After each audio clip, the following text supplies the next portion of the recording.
Dear students, a very warm welcome to all of you in my today's lecture of sales management. In today's lecture, we will discuss upon the concept of retailer. जैसा कि previous lecture में हमने wholesaler के बारे में एक complete discussion complete कर लिया था, आज के लेक्चर में हम रिटेलर के कॉन्सेप्ट को डिस्कस करेंगे। डिस्ट्रीब्यूशन चैनल में रिटेलर सेकंड इंपॉर्टेंट इंटरमीडिएरी के रोल को प्ले करता है, यानी कि बिना रिटेलर के मार्केट में गुड्स को कंज्यूमर्स तक अवेलेबल नहीं किया जा सकता। ये एक बहुत इंपॉर्टेंट रोल प्ले करता है। तो हम यहाँ स्टडी करेंगे कि रिटेलर का कॉन्सेप्ट क्या है और हम किस तरह से इसको डिफाइन कर सकते हैं। Retailers are merchant middleman who are engaged in all the activities involved in selling goods or services directly to actual consumers for their personal or non-business use।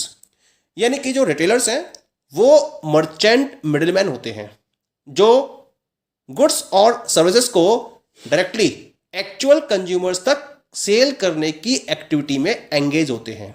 और ये जो कंज्यूमर्स हैं वो या तो अपने पर्सनल यूज के लिए या फिर नॉन बिजनेस यूज के लिए इन प्रोडक्ट्स को फॉलो करते हैं। तो हम इन मर्चेंट मिडिलमैन को रिटेलर्स का नाम देते हैं।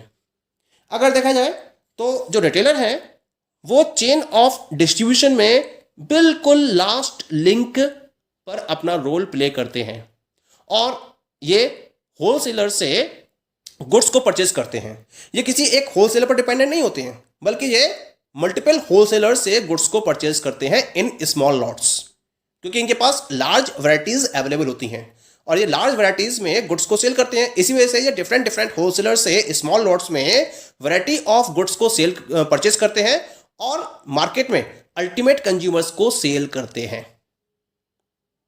ठीक है। Some of the definitions are given by different authors. पहले हम बात करते हैं according to the James Stephenson. James Stephenson ने इसकी एक प्रॉपर डेफिनेशन प्रोवाइड करी है। क्या कहा है जेम्स स्टीफेंसन ने? A retailer is a trading intermediary engaged in the distribution of consumer goods who is in direct contact with the ultimate consumer. बहुत इन्होंने डायरेक्ट डेफिनेशन प्रोवाइड करी कि जो रिटेलर है वो ट्रेडिंग की एक्टिविटी में इन्वॉल्व होता है। ट्रेडिंग का मतलब वो परचेज करेगा होलसेलर से और सेल करेगा डायरेक्टली कंज्यूमर्स को। तो इस एक तरह से जो रिटेलर है वो एक ट्रेडिंग एक्टिविटीज में इन्वॉल्व होता है और गुड्स को कंज्यूमर्स में डिस्ट्रीब्यूट करता है और ये अल्टीमेट कंज्यूमर्स के डायरेक्टली कांटेक्ट में होता है। क्योंकि अल्टीमेट कंज्यूमर्स के डायरेक्टली कांटेक्ट में होता है, इसी वजह से इसकी डीलिंग किसके साथ में होती है? इसकी डीलिंग फाइनल या अल्टीमेट कंज्यूमर्स के साथ में होती है और उन्हीं को ये गुड्स डिस्ट्रीब्यूट करता है। तो ऐसे पर्सन को इन्होंने या ऐसे ट्रेडिंग इंटरमीडिएरी को इन्होंने रिटेलर का नाम दिया। ऐसे एक डेफिनेशन स्टडी करते हैं इसकी हम, that was given by the S.E. Thomas. क्या कहा S.E. थॉमस ने? The retailer is the last of many links in the economic chain whereby the consumers wants are catered for smoothly and efficiently.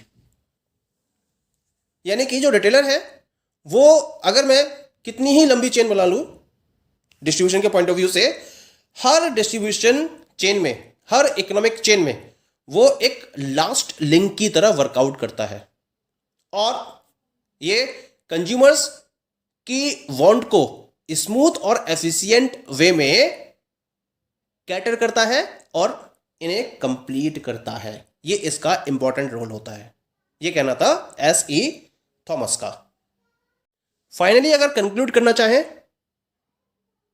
तो retail trade एक वो trade होती है जिसके अंदर ट्रेडर या फिर रिटेलर या फिर डीलर मैन्युफैक्चरर्स या होलसेलर से गुड्स को परचेज करता है इन स्मॉल क्वांटिटीज और इन गुड्स को फाइनल यूजर्स को सेल करता है as per there needs and requirements. तो जैसी इन अल्टीमेट कंज्यूमर्स की नीड्स और रिक्वायरमेंट होती हैं, इनको ये गुड्स फाइनली सेल करता है।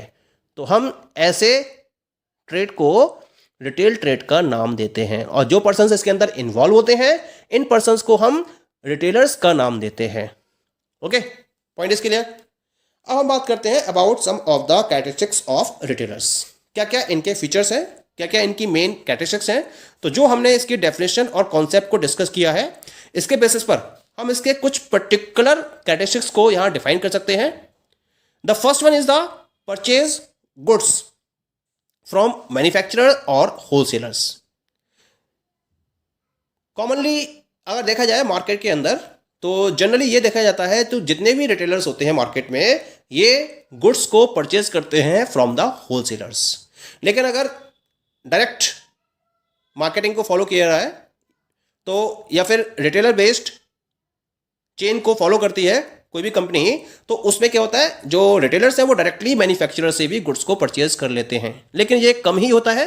जो ज़्यादातर केसेस होते हैं उनमें जो रिटेलर्स हैं वो होलसेलर से गुड्स को परचेज करते हैं।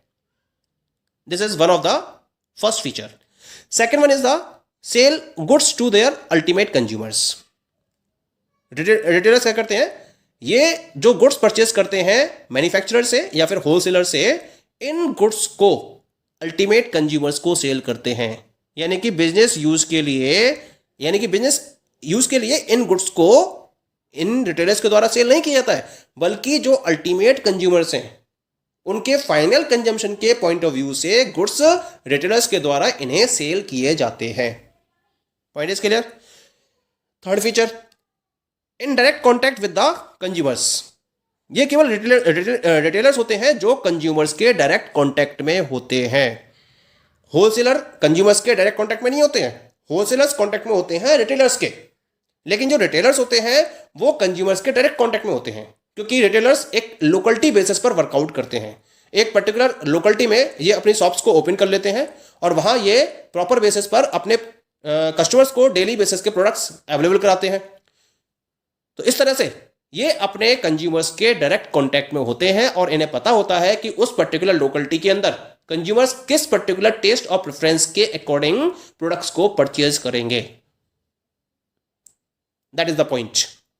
The fourth one is the start their business with small capital. Generally retail trade में बिजनेस को स्टार्ट करने के लिए बहुत ज़्यादा कैपिटल की रिक्वायरमेंट नहीं होती है। आप क्या कर सकते हो, एक स्मॉल कैपिटल से बिजनेस को स्टार्ट कर सकते हो। तो रिटेलर्स क्या करते हैं, अपने बिजनेस को एक स्मॉल कैपिटल के साथ में स्टार्ट करते हैं और जैसे जैसे इनका बेस स्ट्रांग होता चला जाता है, ये अपने बिजनेस को एक्सपेंड करते चले जाते हैं। The next feature is the spend more money on location and decoration of shop. क्या करते हैं रिटेलर्स, ये सबसे ज्यादा पैसा जो खर्च करते हैं वो अपनी लोकेशन पर खर्च करते हैं। ये देखते हैं कि किस पर्टिकुलर लोकेशन पर कंज्यूमर्स का कंसंट्रेशन मैक्सिमम है, यानी कि कहाँ ज़्यादा सेल के चांसेस रहते हैं। तो ऐसे पर्टिकुलर प्लेस पर ये अपने शॉप को हायर करना या परचेज करना प्रेफर करते हैं और इसके साथ साथ ये अपनी शॉप को इस तरह से डेकोरेट करते हैं जिससे कि कंज्यूमर्स को प्रॉपर्ली अट्रैक्ट किया जा सके। जब तक कंज्यूमर्स अट्रैक्ट नहीं होंगे तब तक सेल को आगे नहीं बढ़ाया जा सकता। और कंज्यूमर्स को अट्रैक्ट करने का तरीका क्या रहता है कि ये ज़्यादा से ज़्यादा अपनी शॉप को डेकोरेट करते हैं और उस डेकोरेशन से अट्रैक्ट होकर कंज्यूमर्स इनके शॉप पर अपनी प्रेजेंस देते हैं और इस तरह से ये अपनी सेल को कंटिन्यू करते हैं। The next one is the sell goods on cash basis. Retailers generally क्या करते हैं, कैश के बेसिस पर अपने गुड्स को सेल करते हैं, यानी कि कस्टमर्स आते हैं, गुड्स को परचेस करते हैं, कैश पेमेंट देते हैं इन्हें, तो ये कैश बेसिस पर ही गुड्स को सेल करते हैं। क्रेडिट बेसिस पर ये गुड्स को सेल नहीं कर सकते क्योंकि ये स्मॉल लॉट्स में परचेस करते हैं और डेली बेसिस पर इनका परचेजिंग चलता ही रहता है। तो अगर कैश बेसिस पर ये सेल नहीं करेंगे तो ये अपने रिटेल आउटलेट को एक प्रॉपर टाइम तक ही रन कर पाएंगे, उसके बाद ये ऑपरेशंस को कंटिन्यू करने की पोजीशन में नहीं रह जाएंगे अगर ये कैश बेसिस पर ऑपरेशंस को फॉलो नहीं करेंगे। तो इसी वजह से इन्हें कैश बेसिस पर ही गुड्स को सेल करना पड़ता है। The next one is the last chain in channel of distribution. आप चैनल ऑफ डिस्ट्रीब्यूशन में चाहे कितनी भी लंबी चेन फॉलो कर ले, चाहे कितने भी इंटरमीडिएट्स को उसके अंदर ऐड कर दे, लेकिन अगर मैं लास्ट इंटरमीडिएट की बात करूंगा तो वो हमेशा रिटेलर ही होगा। क्योंकि ये रिटेलर होता है जो कंज्यूमर्स के डायरेक्ट कॉन्टैक्ट में होता है और गुड्स को सेल करता है। इसी वजह से ये चैनल ऑफ डिस्ट्रीब्यूशन में लास्ट में इन्वॉल्व होता है और इसके बाद फाइनली कंज्यूमर्स को गुड्स को सेल करने के लिए यही रिस्पॉन्सिबल होता है। Clear? Next one is and the last one is the providing information to wholesalers and producers regarding market trend. अमूमन क्या होता है, मार्केट में लगातार चेंजेस होते रहते हैं, ट्रेंड्स लगातार चेंज हो रहे हैं मार्केट के। अब क्योंकि कंज्यूमर्स के डायरेक्ट कॉन्टैक्ट में कौन है, रिटेलर, तो उसे मार्केट में या मार्केट ट्रेंड में जो भी चेंजेस हो रहे हैं उसकी प्रॉपर इंफॉर्मेशन अवेलेबल रहती है और इस इंफॉर्मेशन को ये अवेलेबल कराता है किसे, होलसेलर्स को और प्रोड्यूसर्स को, जिसके बेसिस पर जो होलसेलर्स हैं या प्रोड्यूसर्स हैं वो अपनी पॉलिसीज को फ्रेम करते हैं।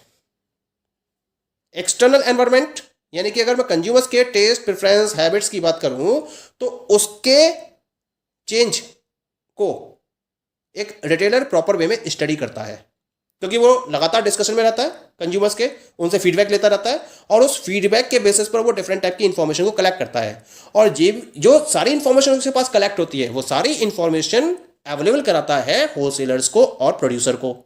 और इस पर्टिकुलर इंफॉर्मेशन के बेसिस पर होलसेलर्स और प्रोड्यूसर्स डिफरेंट टाइप की पॉलिसीज को फ्रेम करते हैं और कंज्यूमर के चेंज, टेस्ट और प्रेफरेंस के अकॉर्डिंग प्रोडक्ट्स को मार्केट में अवेलेबल कराते हैं। One more point is remaining and this is specialised retailers offer durable and costly products on installment plan basis. यानी कि जो स्पेशलाइज्ड रिटेलर्स होते हैं, स्पेशलाइज का मतलब वो एक पर्टिकुलर प्रोडक्ट लाइन में स्पेशलाइजेशन रखते हैं और उसी प्रोडक्ट लाइन के प्रोडक्ट्स को अपने अल्टीमेट कंज्यूमर्स को अवेलेबल कराते हैं। तो ये स्पेशलाइज्ड रिटेलर्स क्या करते हैं, जो ड्यूरेबल और कॉस्टली प्रोडक्ट्स होते हैं इनको इंस्टॉलमेंट प्लान के बेसिस पर अपने अल्टीमेट कंज्यूमर्स को अवेलेबल कराते हैं। मान लीजिए कि कोई कंज्यूमर है जो एक इलेक्ट्रॉनिक गुड्स रिटेलर से टेलीविजन को परचेज करना चाहता है और टेलीविजन की कॉस्ट है 30,000, लेकिन अगर वो इतनी अमाउंट को एक साथ पे करने में कैपेबल नहीं है तो ये रिटेलर्स क्या करते हैं, इस टेलीविजन को उस अल्टीमेट कंज्यूमर को इंस्टॉलमेंट प्लान के बेसिस पर अवेलेबल करा देते हैं। यानी इन्होंने क्या करा, सपोज कि 3,000 की इन्होंने 10 इंस्टॉलमेंट्स को फिक्स कर दिया। अब वो क्या करेगा, मंथली बेसिस पर 3,000 रुपीज सबमिट करेगा और 10 मंथ्स की इंस्टॉलमेंट कंप्लीट हो जाएगी और उसका पेमेंट क्लियर हो जाएगा। लेकिन उसको जो टेलीविजन है वो पहली इंस्टॉलमेंट के द्वारा के बेसिस पर सेल कर दिया जाता है।